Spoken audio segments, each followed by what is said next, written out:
Hi, everyone, and welcome to this conference hosted by MS Focus, the Multiple Sclerosis Foundation. I'm your host, Deborah Foreman, Educational Programs Coordinator for MS Focus, and I'm joined by Dr. Ben Thrower, who will be with us for the next hour answering as many of your questions as possible. Now I'm delighted to introduce our speaker. Dr. Ben Thrower is the Medical Director of the Andrew C. Carlos MS Institute at the Shepherd Center. He previously served as the Medical Director of the Holy Family MS Center in Spokane, Washington. Dr. Thrower is a Senior Medical Advisor for the Multiple Sclerosis Foundation and enjoys contributing to their quarterly Focus magazine. When Dr. Thrower isn't dressing up as Jack Sparrow, the pirate, he can be found playing with his two wonderful grandchildren named Sam and Opal. Thank you, Dr. Thrower. We're thrilled to have you join us today for this Q&A session. Let me give the participants just an idea, for those that aren't familiar with it, how to ask their questions and give us their comments. So for those that need a reminder or that haven't joined us before, you can send in your questions or your comments by using the Q&A button in the app, which also allows you to send your question anonymously if you choose. You can always ask your question live by raising your hand. To do that, you would click the raise hand button or press the *9 if you're on your phone. In either case, I'll call on you, at which time you can unmute to ask your questions. And now I would love to introduce our speaker, Dr. Thrower. You can go ahead, and I'm going to let you take it from here. Sure thing. Thank you to everyone, Deb, everyone else at MS Focus. We really appreciate all you folks do, and this is one of my favorite things to do. And just for the folks who've joined us this afternoon, anything is fair game. If you have questions, comments, if I don't know the answer to something, I will honestly tell you I don't know, and I will find out for you though. Yeah, so if we've got any thoughts or questions, let's see what's on the line. Okay, so let's go to our Q&A. Elizabeth says, hi, Dr. Thrower. Did the center try the neural sleeve yet? Yeah, and if so, how did it go? So the neural sleeve, just for anyone that's not aware of it, so foot drop is one of the most common forms of walking issues that we see with MS. So we've known for many, many years that if we stimulate your peroneal nerve on the outside of your knee, then we can make your foot come up again. And so the devices that we currently have are the Bioness, the L300, the Walk-Aid device, and now we've got another potential option in the neural sleeve. If folks have not seen this, it looks like a neoprene sleeve. It goes from just above your ankle to just above the knee. And it's a functional electrical stimulation device. It's going to stimulate your peroneal nerve and tell your foot to work again. The company is Psionics out of San Francisco. The study that got it FDA clearance was very, very small. And so this was a study of less than 20 people. And it was a mixture of people.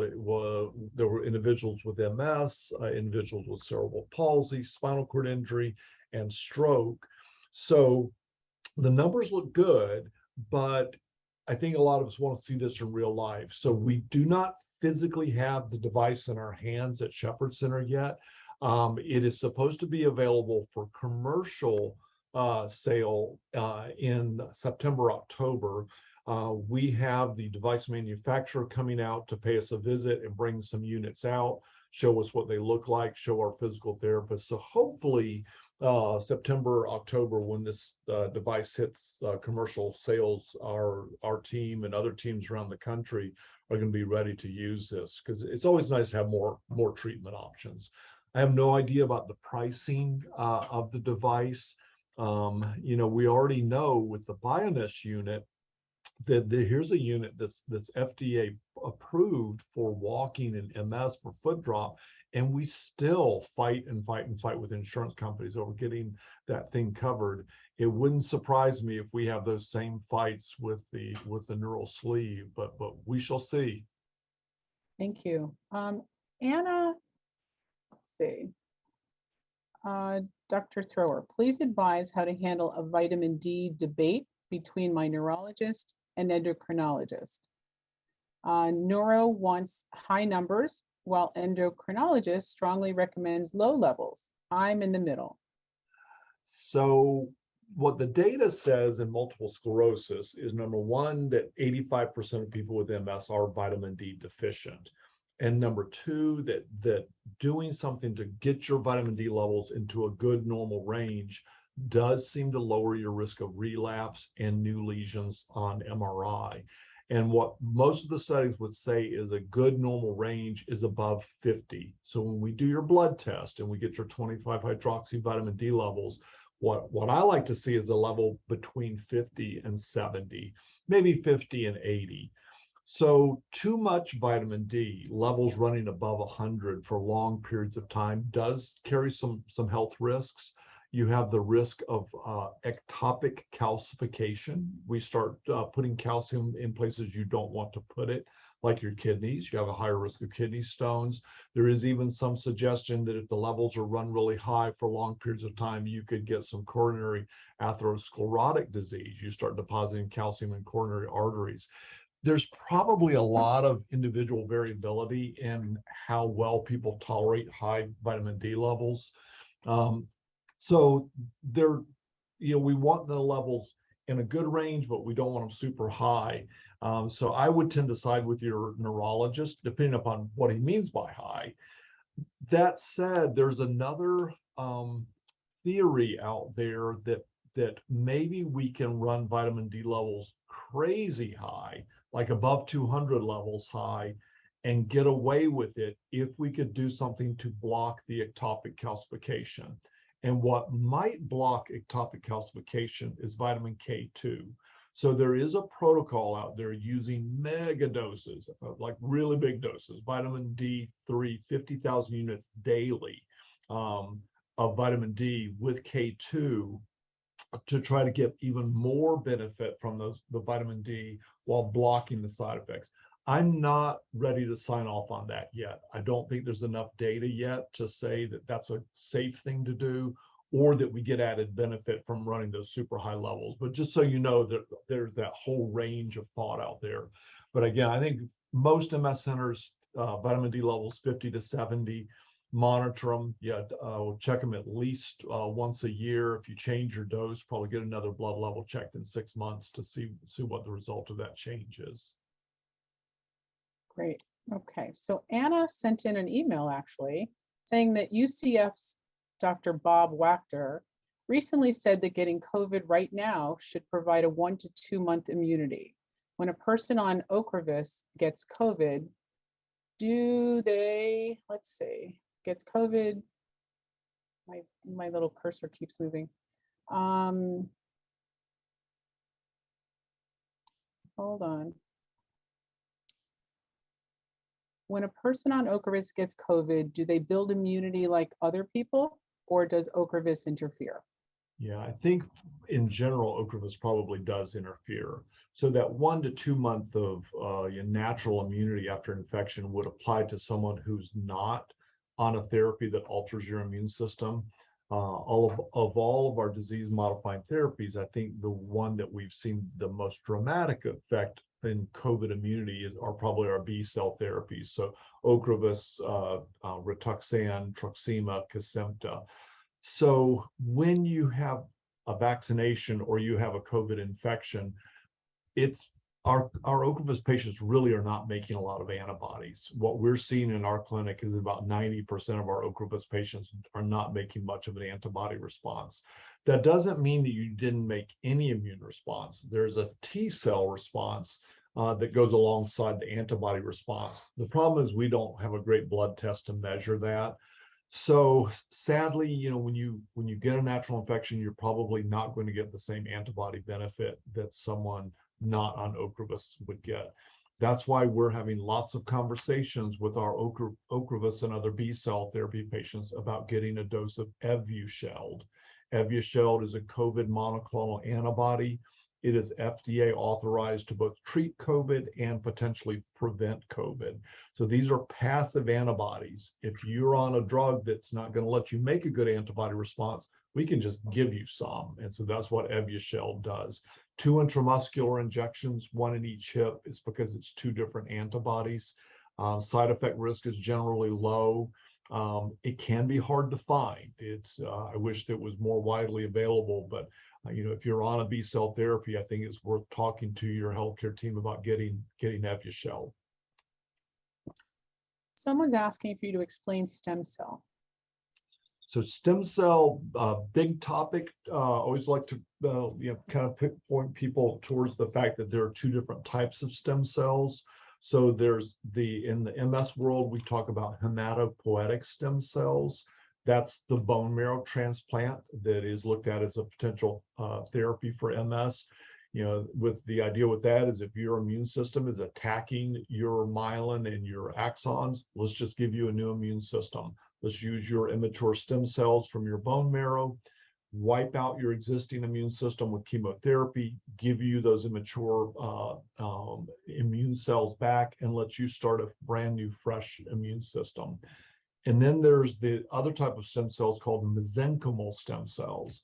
These are more reparative cells. So with this it could be given intravenously, potentially into the spinal fluid, and the idea is you're going to try to repair damage with these stem cells. Mesenchymal stem cells are more mature than embryonic stem cells. Most researchers would feel that the mesenchymal stem cells are actually safer to use because they have less potential to become cancerous. These cells come from donated embryos. Typically, these are embryos that were used potentially for in vitro fertilization. So you have a couple that maybe has a lot of these frozen embryos and they're only going to use so many. They would donate the rest to science rather than them just being destroyed. So that's where these mesenchymal stem cells come from. Lots of different studies going on with this type of cell. We're doing one here at Shepherd, along with Rocky Mountain MS Center and Mass General. Early trials, phase 1, but yeah, I think you're going to see a lot more of these mesenchymal stem cell studies looking at reversing disability. Thank you. Someone asked, or actually they said, I've been seeing comments on ending your DMT at age 60. What are your thoughts on this? Yeah, so it's a hot topic right now at Consortium. The CMSC meeting that just wrapped up, there was a paper presented called DISCO that looked specifically at this. So the idea is that our immune systems calm down as we get older. I'm not sure why someone picked 60, but you hear that number thrown around a lot. In the DISCO study, they actually looked at 55. You'll hear other people use the number 65. The honest answer is we don't know at what point an individual's immune system has potentially calmed down in a way that they could potentially stop their DMT. What they showed in the DISCO study is that if your MS had been really stable for 5 years, no relapse, no new lesions on MRI, and they stopped your DMT, that group in general did not behave any less well than the group who stayed on their DMT. There were a few caveats in there. We usually start bringing it up with individuals. Personally, I usually say 65. There's no scientific reason for me picking that. I know other MS docs and healthcare providers would say 60. There's a lot of unknown in this. I think the DISCO study helped make us feel better about stopping DMTs. A lot of the questions that I ask are, how unhappy are you with being on a DMT? Are you having side effects with it? Is it a financial hardship for you? If the person with MS themselves says, you know what, I like this security blanket. I sleep better at night being on something, and it's not a financial hardship, and I'm not having side effects, I'm perfectly fine leaving that person on treatment until they want to come off of it, whether that's 75, 80, 90, as long as they're okay with being on it. If they are having some hardships, be it physical or financial, maybe that person's a little bit more motivated to try to come off. The other wild card in all of this too is, when we take people off of a standard disease modifying therapy, usually we're leaving them on vitamin D. And I do think vitamin D is a legitimate MS disease modifying therapy. It may not be as potent as a Tysabri or an Ocrevus, Mavenclad type drug, but it does have some immune modulating effect. So it's not like our patients are completely unprotected. They're still on something. So yeah, I think it's a discussion where there's a lot of give and take. What I don't like to see, and fortunately we don't see this much in the US, is someone dictating to the person with MS, okay, you've reached this arbitrary age, whether it's 60, 65, and now you will stop treatment because we say you will. I think that's a really bad idea to do to someone. Good answer. I like that. Is magnesium recommended for sleep issues in MS?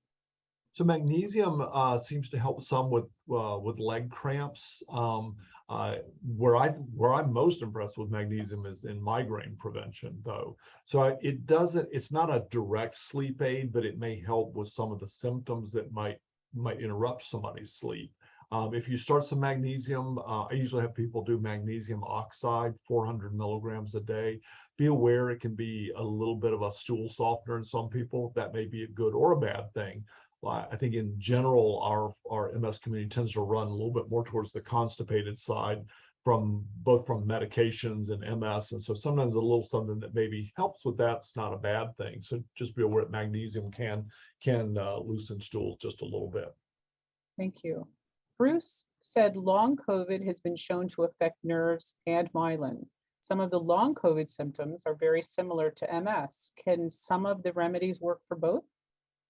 So I think the symptoms we see with long COVID, fatigue, cognitive dysfunction, I think there might be some overlap in terms of what we do for MS symptom management for that symptom versus what we might offer for long COVID. I think the challenge is going to be, separating these two things out. What is MS progression versus what is, someone dealing with residual effects from COVID. I think we've only started to scratch the surface of trying to sort that out.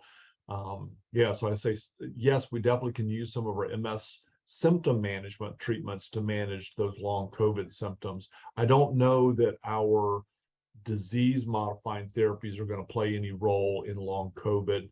Whether as we get more into repair strategies in the future, will those play some reparative role in long COVID? Possibly. I don't think we know that yet. Andrea says, I was diagnosed in 2012 and I'm very high functioning. I have noticed lately that I've been stubbing my toe a lot lately. I haven't fallen yet. Is this a precursor to foot drop? Should I seek treatment now or wait for it to become more pronounced? I think I would pay attention to it for sure. I would have you enlist some help from friends, family members, significant others. Have them watch you walk, especially maybe later in the day or if you're fatigued. Watch for something called circumduction, because you're aware that you're stubbing your toe sometime. You may not be aware that when you're walking that you're swinging your leg out and around, and someone watching you walk may pick up on that. It's a compensatory mechanism for foot drop, and people do it without even thinking about it. The reason that it's important is if you're circumducting a little bit, it tends to be a very tiring way of walking. It's probably also not great for your knee and your hip and your lower back. If there's any hint that that maybe this is a little bit bigger than you're aware of, I think getting in with a physical therapist is definitely worth looking at. So I would pay attention to it. It doesn't necessarily mean that this is going to get worse. This may be as all it does, but it still means I still would pay attention to it. Victoria says, it might be a silly question, but have you heard about hitting MS hard with a strong treatment like Ocrevus before disability or serious issues? That is not a silly question at all. I think you really hit at the heart of the way healthcare providers think about managing MS, and it's almost like religion. There are two camps out there. There's one school of thought that says we're going to do something called escalation therapy when we manage your MS. We're going to pick a disease modifying therapy that has maybe modest efficacy, but a great safety profile. And then if your MS progresses on that, we will escalate to a drug like a Tysabri or an Ocrevus. The other camp says, just like she said, I'm going to pick one of these more effective therapies from day one. I'm going to use an Ocrevus or a Tysabri to prevent that from happening, even though it may look like I'm following maybe a milder course. I think in the US and Canada, most MS centers have moved towards that induction therapy. We would rather be more aggressive up front. Part of my rationale for offering people more aggressive treatment from day one is that by the time I know you're not responding to a more modestly efficacious therapy, you may have accumulated disability that as of right now with current technology, we don't have a way of reversing. Every MS relapse has about a 30% chance of leaving behind a new permanent level of disability. So I like to at least offer more aggressive therapies to patients up front. That said, let's say someone's listening and they say, hey, but I'm not on Ocrevus or Tysabri or one of the bigger gun drugs. I'm on one of the original therapies. I'm on a platform therapy and I'm doing fine. Just because we may have shifted the way we think about managing MS early on to be more aggressive up front, that doesn't mean that you have to switch your therapy right now. If you're doing great, you're doing great. If you've been on one of the original therapies and you've been on, say I have people who've been on Betaseron since 1993 and they're perfectly happy with it and they have no relapse, no new lesion on MRI, no progression of disability. I'm not going to switch that person unless they just burn out on injections or something else comes up. So, when we're talking about the fresh, brand new patient, her question is not silly at all. That is the way I think most MS centers think now. Great. Here's a little bit more about Ocrevus. Elizabeth says she has a two-part question. After having just finished the second half of her first round of Ocrevus, first, what do you suggest become a part of my biannual blood work? Should I ask you both at the same time? You Sure. want both at the same time? The second one is, I've barely gone beyond my porch since COVID began. And now, due to Ocrevus, I have more energy given that I've had 3 COVID vaccines and a 4th vaccine or Evishield are not currently available where I live. How careful do I need to be around others beyond wearing a mask myself? And what should I look out for? So on the lab testing question, we like doing a CBC, a complete blood count, liver function studies. We like breaking down your lymphocytes that we see on your CBC into the B cells and the T cells. So it's a quantitative B cell, T cell assay, so that we know that the Ocrevus did what it was supposed to do. It knocked down your B cells, your CD20 cells, but it left your T cells alone. I also like to check IgG levels. So we know with Ocrevus, there's the potential that we can lower your total antibody content. You can measure IgG or IgM. What most of the studies have suggested is that the IgG tends to correlate better with infection risk. So we want to make sure you have normal IgG levels. If you had your COVID vaccines and or boosters prior to starting Ocrevus, you should still have that immunity. And that's just going to wear off normally over time like anyone would. The Ocrevus doesn't get rid of that immunity. That immunity would just go away. It's the vaccinations you receive after starting Ocrevus that are the question. So vaccines that you get after starting Ocrevus, you may not be making as much of an antibody response. If you could get Evusheld, and boy, I would, we give it to all of our Ocrevus, all of our B cell therapy patients. If you could find it somehow out there, it gives you, just a leg up. It's passive immunity. It doesn't matter what your Ocrevus is doing. It's effective the minute you get it, and it probably lasts 6 to 9 months in that ballpark. We can do COVID antibody testing. So in our patients who get Evusheld, we check their antibody levels, and when it starts going down, we're going to give them another dose of Evusheld until COVID is put behind us. So with Delta variant of COVID, we know that patients on Ocrevus did have a higher potential for getting sicker, for ending up in the hospital. I like the way COVID is evolving. It, with the Omicron variants, it is becoming more contagious but less virulent. We've had patients on B cell therapies like Ocrevus get one of the Omicron variants, either the BA.1 that came out in December, January, February, or the one that's out there now, BA.2. Fortunately, they don't seem to be getting as sick. It seems to be a much milder virus.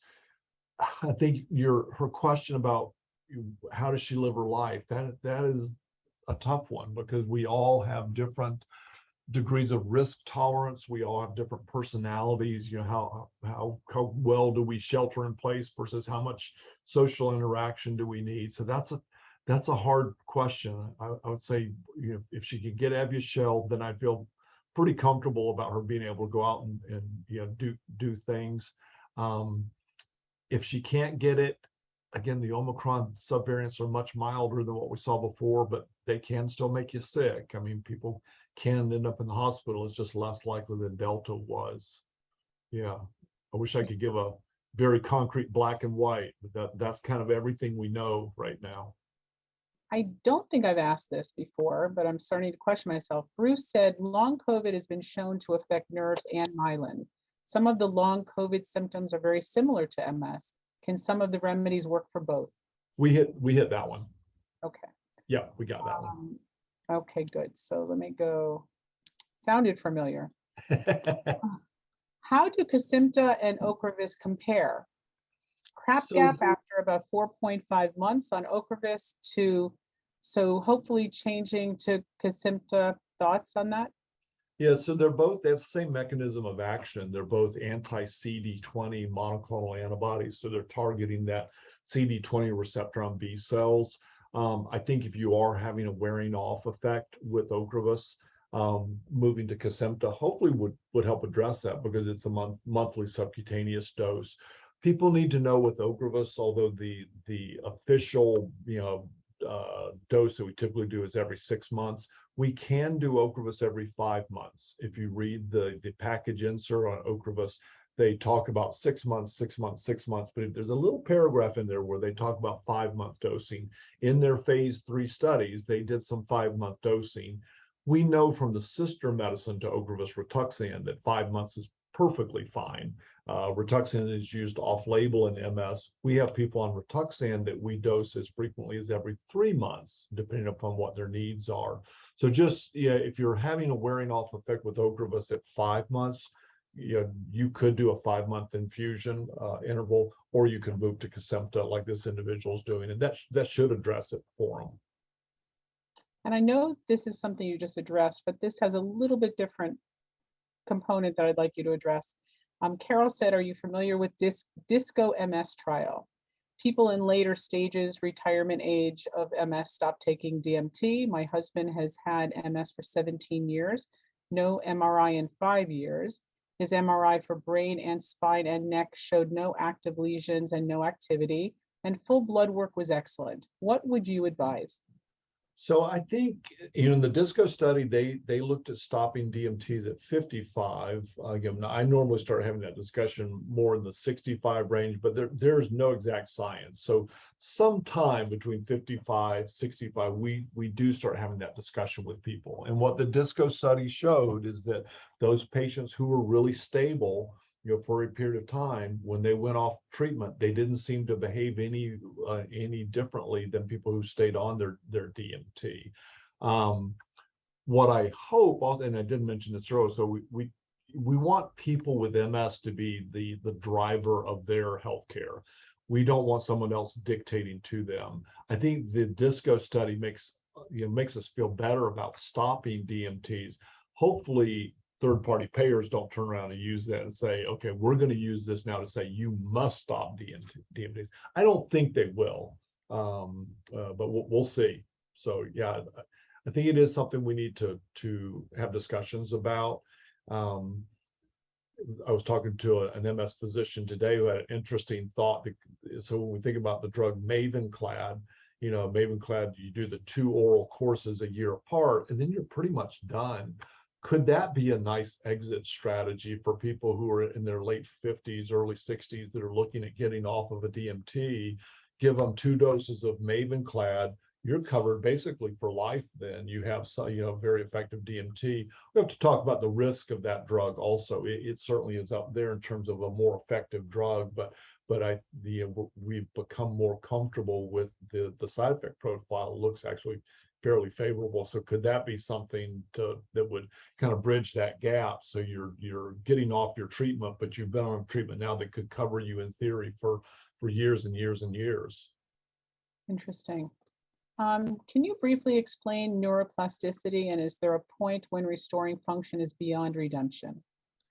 So the second part of that question, I would say we don't know, and I would, because we don't know for sure that there is any expiration date on neuroplasticity, I don't think we want to put a time limit on it.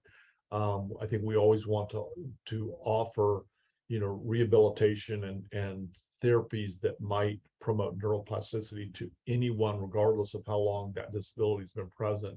So the idea of neuroplasticity is, if I can't repair the damage, so I have this damage here, if I can't fix it, what if I just reroute it? I go around it. So I'm going to detour it, form new pathways around that area of damage so that I restore function, not directly, but kind of through an alternative route.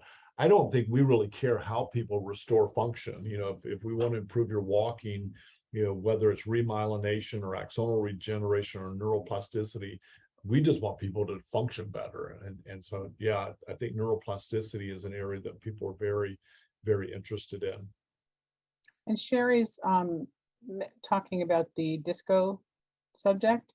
She said, regarding DISCON trial at CMSC 2 weeks ago, the early info coming out of the trial is that approximately 1/3 of all people who stopped DMT did have a resumption of symptoms or MRI activity. So I think it was and Sherry can comment because she was there. So it was a funny trial design. It was a non-inferiority trial. So basically they were trying to show that the group that stopped treatment didn't perform any less well than the group who stayed on treatment. So it was a funny statistical analysis. And yeah, but be open to Sherry's interpretation. The summary that I took away from it is that the group that stayed on, as long as and there were some certain caveats with MRI, but in terms of relapse or progression, that the group that stopped treatment did not perform any less well within the statistical analysis. And it'd be interesting is Sherry typing in or Nope, I don't see anything right now. Sherry, if you have anything to say, I could even let you talk if you want. Yeah, join in if you want, because Sherry, you were there. I know it was a nuanced trial, the way they presented it. Had a couple of people raise hands, so let's see. Maybe one of them is Sherry.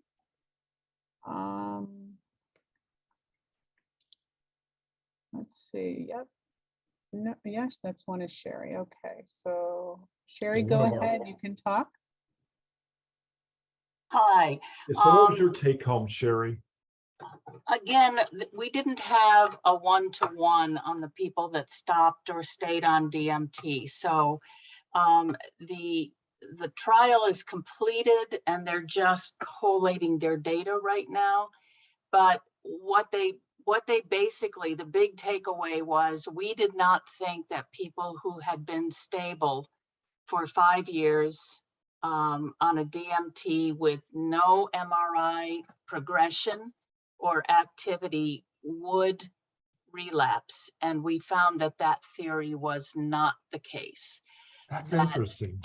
That fully 1/3 of the people that did come off actually did not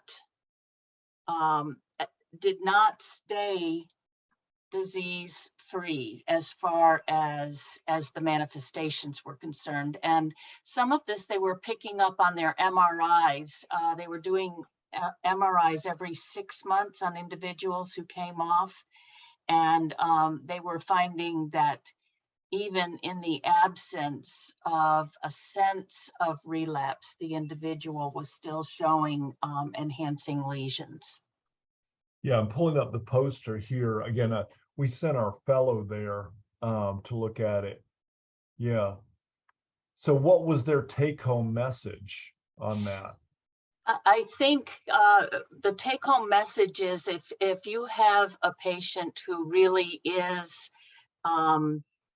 fatigued with the course of treatment and has been stable, it's certainly okay to let them go off of their disease modifying therapy. Just track them every 6 months with an MRI, and they recommend every 3 months for an office visit through year 2. And if at year 2 they're still doing fine, then that individual is likely not to need further disease modifying therapy in the future. But it seems like there's a pretty consistent subset of people who just, because their MS tended to be so aggressive earlier and has the potential to still be that, we may be keeping them on a DMT longer than their cohort. Were those relapses more likely to occur in a younger cohort of that? So they were all over 55, but was it more the 56-year-olds versus the 70-year-olds? They actually had, they mentioned 5 individuals specifically, and they were all over 65. And Wow. in fact, one was 93, one was Good 82, gracious. one was 88. Yeah, I'm looking at I pulled up the email from our fellow who attended the meeting also, and his comment was the primary outcome measure was the combination of relapses and MRI information. So the primary outcome measure was not demonstrated to be inferior. There was a 7% increase in the composite endpoint of relapse and new MRI lesions after stopping DMTs, but this was within the predefined 8% non-inferiority margin. So interesting. Yeah, data was felt to be somewhat inconclusive when MRI outcome measures were added. So it sounds like there was some ambiguity also in the, like you were saying, they're still collating this data. Is that right? Yeah, I think in 6 months, we're probably going to see this in print with the finer points of it explained. But there was a sense that their observational theories did not pan out in the way that they thought that they would. They did say, though, that the individual should be very aware of how their MS responded in the past, so that they can see patterns starting to develop if they are off therapy, and bring it to their provider's attention as soon as possible so that they can be evaluated. Do we know if the individuals who went off therapy were still on vitamin D therapy? They all were. So they all were. Yeah, they were told to keep on everything with the exception of their whatever DMT that they were taking at the time. And it seemed that from the little bit that I heard, they didn't have a list that they presented that I heard or saw of which DMTs were being used, but it seems like the individuals that were on the older therapies, the injectables, predominantly were the ones that were relapsing. These were people that had been on Betaseron for nearly 30 years, or Avonex for 25 years, or Copaxone. And so they, even though they may be a lower efficacy medication in those individuals, they certainly were seemingly providing some benefit. And not to beat this to death, so I pulled the poster up here. So here were the 3 bullet points, conclusions. New or worsening clinical activity was relatively uncommon in either group. Relapses were very uncommon in either group. DMT discontinuation is not associated with a difference in adverse events, symptoms, or quality of life. The rate of disease activity following DMT discontinuation was low in the studied patient population. So those were the 3. So that's it. So where does the 30% number come from? Just maybe we might have to have this one offline. So in the conclusions, I'm not finding that. We had, let's see, Mitzi Joy Williams did a presentation just before this was released, just before the presentation where the new science was released. And she mentioned that 1/3 were relapsing. I'm And, gonna and let's then, hold on that one because man, I for this audience here, I do not want to give that impression unless because 30% seems outrageously high for that is relapse. now keep in mind that those that went off of their DMT were a much smaller sample size than those who stayed on their Yeah, DMT. because when we think So, about the Tysabri discontinuation study, so when people discontinue Tysabri, and these are young individuals, mhm. 44% of those people relapse. Just to say 30% of people over 55 relapse off of DMT, that I have a hard time believing that. I think there were only 300 or so in that DMT arm. So that would have been about 100 out of the 1,200 But to say that 30% of those people relapsed when they were off treatment, relapsed or saw an increase in MRI disease activity. that seems, let's circle back on that. So Okay. we'll get something out to the participants. Maybe we can, Casey, we can post an email or something, because I think that's a really important piece of information. And I don't see that anywhere in this poster. Yeah, I looked at the poster too, and that information, when I heard that by two different presenters, that figure by two different presenters on two different days, I did look at the poster and it seemed that information was just plain not in the poster. Yeah, that's a big difference. Can I make a Um, suggestion that yeah, for those of the listeners that are really interested in this, they can respond to the email they got today, reminding them that they'd like more information on that, and then we'll be able to send that once you folks get it together and that would decide. be awesome. And That's Sherry, great. Sherry, Also, would you mind reaching out to Mitzi and seeing if she can clarify that? Be happy to.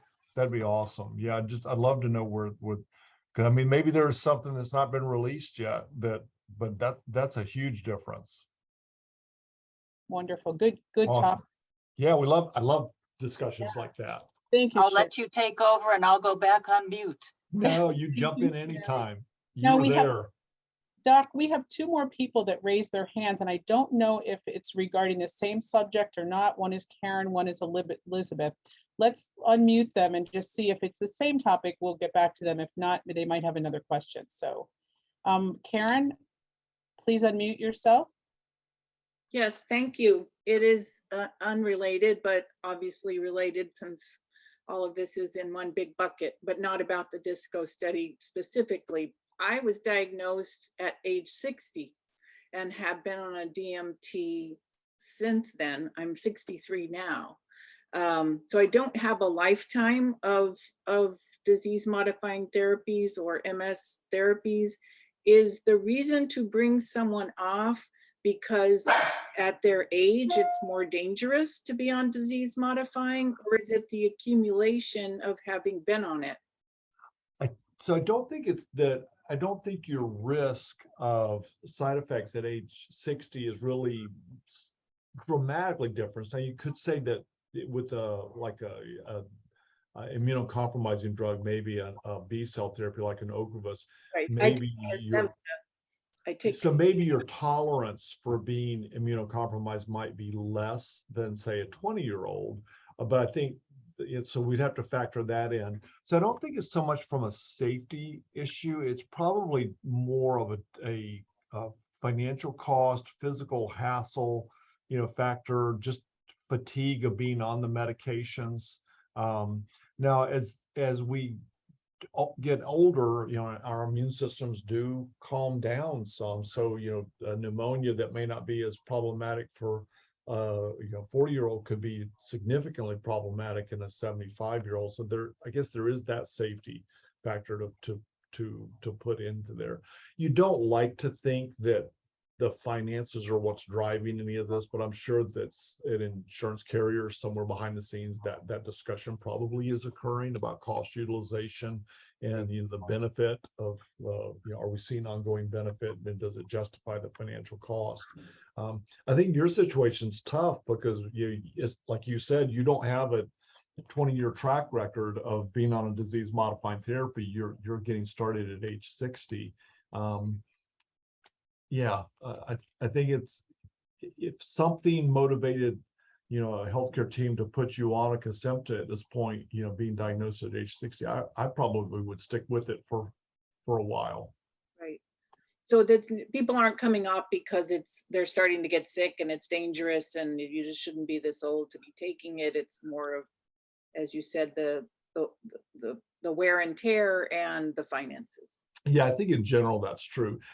There is a thought with B-cell therapies that the human immune system does sort of get sensitized to them over time. So we're very diligent in doing our twice yearly labs that we mentioned before, because what we see in some of our folks is that over time, some of their T cell subsets start slowly dropping a little bit, or their IgG levels start dropping, or their total lymphocyte count starts dropping. And we start having discussions with individuals about maybe altering doses.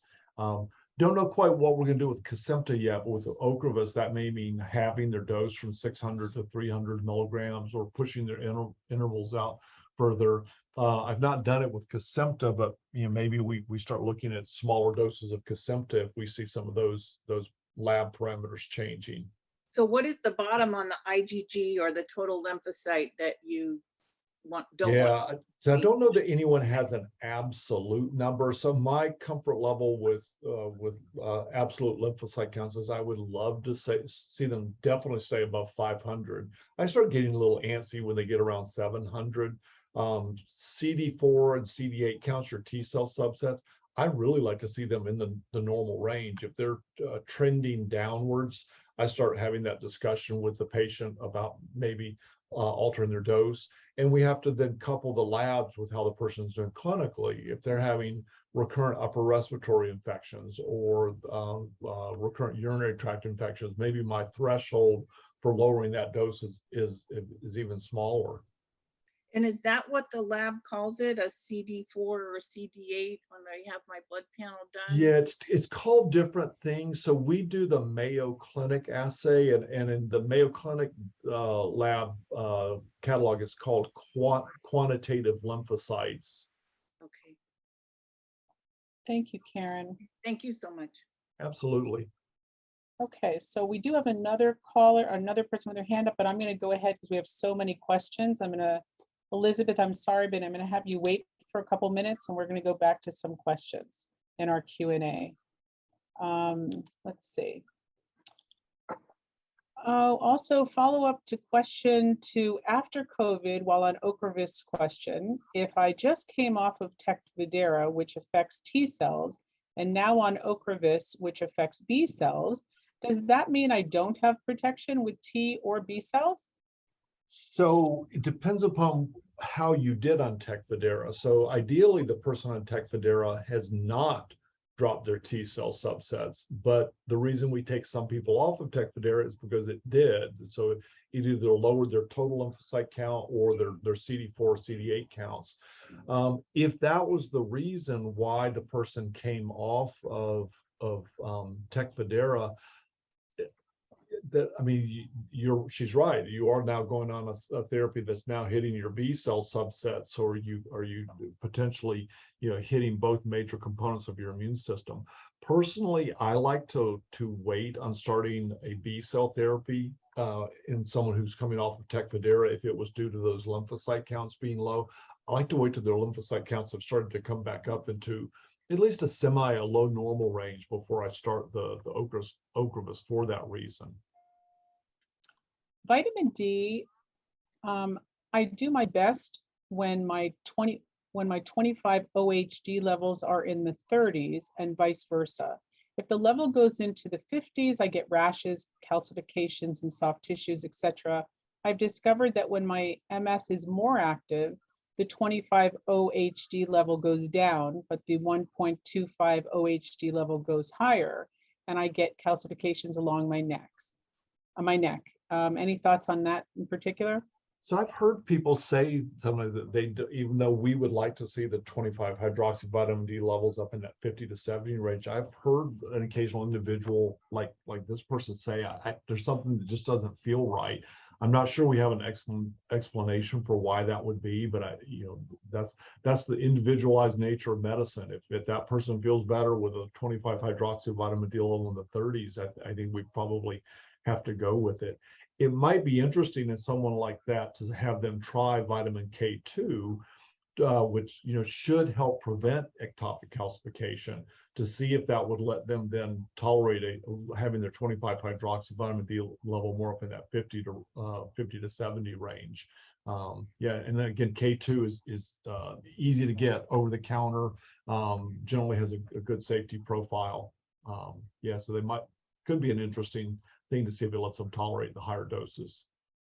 Another question Victoria's asking, another question would be, where do you see the research on Epstein virus going, and when do you think this will happen? Yeah, so as they're probably aware, there was that huge study that came out of Stanford recently that really took our understanding of Epstein-Barr virus quite a bit further, from knowing that Epstein-Barr virus was potentially linked to a higher risk of MS, but not really knowing how, to now saying, okay, now we've identified amino acid sequences on the Epstein-Barr virus. We've identified the antibody that's being produced that now cross-reacts with something in our central nervous system. In theory, that could be huge. So could we develop monoclonal antibodies that target that antibody? I don't think we know where or when that leads to a new treatment, but I think it's a big deal. Yeah, that when question's a hard one. If just in the broadest of general terms, when we think about trials in relapsing remitting MS, you've got to go through all those phases, and the average length of time from idea to FDA approval is in the 10-year range. And so hopefully it would be faster than that, but the average phase 3 study for relapsing remitting MS is at least 2 years in length. And that's when you get to phase 3. You've got the phase 1 and phase 2 studies to get through first. So I think it could lead to big things. I mean, it's probably going to be a few years before we see that, though. Andrea says, how much magnesium is an average dose? Because she hears talk about how vitamins are not regulated by the FDA, and she also wants to know, how can she feel safe choosing a brand? Yeah, I mean, I think if you stick with the major brands, you look at things that are sold at Whole Foods and whatnot, and you've got laboratory testing, I think you can feel fairly comfortable about the safety and purity of those vitamins. You're right, it is a little bit of the wild west out there sometimes when it comes to vitamins and supplements. There are different forms of magnesium. So there's magnesium citrate, there's magnesium oxide. I usually stick with magnesium oxide just because I think it's a little easier on the GI tract, and the dose that I've usually started with is 400 milligrams. Most of the time what I'm using it for, though, is migraine headache prevention. If you're using it to try to help with leg cramps, I think that 400 milligrams would be fine as well. I've had people tolerate 800 milligrams, but again, kind of keep a watch on your stool consistency. Sherry just mentioned that zinc is an immune booster and may, in some individuals, boost some MS symptoms. That said, her neurologist recommended zinc and vitamin C to minimize the risks of getting COVID. We do not know if that works, however. So. Yeah, and I think I was on a program recently with Megan Weigel, and she said a really interesting thing that I was unaware of. But because so many people are doing zinc and vitamin C right now, a lot of us used to take zinc and vitamin C just when we felt like we had an exposure, or okay, I'm getting a cold, I'm going to hit it with some zinc and vitamin C. With COVID, people started doing it all the time. And what Megan says that she's seen is copper deficiency due to the zinc. that people are just using. So she said, if you're taking zinc all the time, you might want to think about getting your copper levels checked, make sure that you're not depleting copper, which I was completely unaware of that. Yeah, Karen said she's on Mavenclad and there are no immune boosters allowed, like zinc and curcumin. That's interesting. So it is that in the I've not seen that in the package insert, or was that something that the training nurses had advised? I don't know, Karen, if you could answer that. Not in the insert. Yeah, I could see the zinc, like Sherry was saying, is a potential immune stimulant. The curcumin, I always think of that as more of an antioxidant than a direct immune stimulant. But yeah, there's just so much out there with the supplements that we know something scientifically. We know what it does in the test tube, or we might know what it does in an animal model. And then we're theorizing about what it does in humans with autoimmune conditions like MS. What if people are not aware of Alan Bowling's books on complementary and alternative therapies? I think they do a great job of trying to help sort some of these issues out. Dr. Bowling does a great job of saying, well, if there's a study on a given supplement, let's talk about it. If there's not a study, let's talk about what we know in theory and how that might apply to MS in either a good or a bad way. Okay, so Caroline wants to know, what is the latest recommendations on the number of booster shots MS patients should have after taking the J&J vaccine? Yeah, so but this has been just a dynamic and moving field for things. I think so. We're learning more about vaccines and boosters, and we're doing it in the setting of a virus that's changing on us, continuously and mutating. I think we know that the vaccines and boosters were really effective against the original COVID and against the Delta variant that came out. And now that we're moving into Omicron, what we're seeing is people clearly can still get Omicron, even though you've been vaccinated and boosted. It doesn't matter which vaccine or booster you've received, or whether you've received a combination of them.